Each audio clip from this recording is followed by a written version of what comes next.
even though it was red. The first one was ugly gray and rusty, and it was a sedan, and this one was a hatchback, and I'd always loved that Saab hatchback, so I went out to see it, and it was listed for $900. I went out to see it, and the woman that was selling it told me that she had just lowered the price to $700. So I got really excited, and she opened the garage so I could see the car, and it was almost in immaculate shape. It was astounding. This woman obviously just really wanted to get rid of it, but they had taken really good care of this car. The interior was just almost like it was like stepping back in time. It was like being in 1989 again. It still smelled fresh. Everything was just, it was amazing. So it was a little rusty, but I didn't care because it was a dramatic step up from the car that I had been driving. So we tried to start it up, but it wouldn't start, and we figured out it was the battery, just an old dead battery. So she took $60 off for a new battery. So I bought the car for $640, which was fairly well below the market price for a car in this condition. So it was my first stick shift, also my first manual transmission. So she drove it home for me and showed me some of the basics. And when I got it home, I just jumped in and started it up and kind of just drove away. I'd never driven with a clutch and a stick shift before, but I'd read enough about how to do it that I had a pretty good idea, so I just decided to try it out.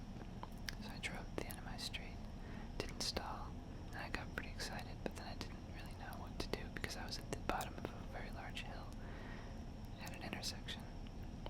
So I had to turn into traffic, but I managed to pull out into traffic and drive all the way around the block and go back home without stalling. And a couple hours later, I had driven all the way out to my girlfriend's house, which was about a half hour away, and that was it. Then I knew how to drive stick. It was that easy. And I got really good at it really fast. And that car was a great car to learn in because it just had a very forgiving clutch. Anyway, I drove that until I started to lust after newer Saabs. Of course, I'd never buy anything but a Saab. So I started to really want a newer one. And so I bought a 1997 Saab 900. It's a much different car than the older ones. And it was after Saab was bought by GM, so it was more like an American car. So it just felt like a big car. And I sold the hatchback, the old one. My first gray car ended up rotting away in my driveway, and it stopped running, and I had to just donate it. But my second car I ended up selling to a guy in Brooklyn. Actually, I think he lived in Manhattan at the time, but he drove it until the steering just kind of disintegrated, and he had to junk it. So it's kind of sad that car is dead now. But I bought a 97, and I really liked it at first, but it started to give me really bad back problems because the seat was a lot bigger, and honestly I couldn't, the clutch pedal was almost too, the throw, like the clutch went almost too far in for me to be able to use it comfortably because I'm only 5'5", and that's below average. I'm not really that short, but compared to the average guy, I'm pretty short.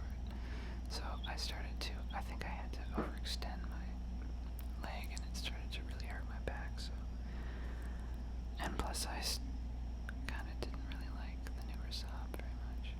I really wanted to go back to the old hatchback.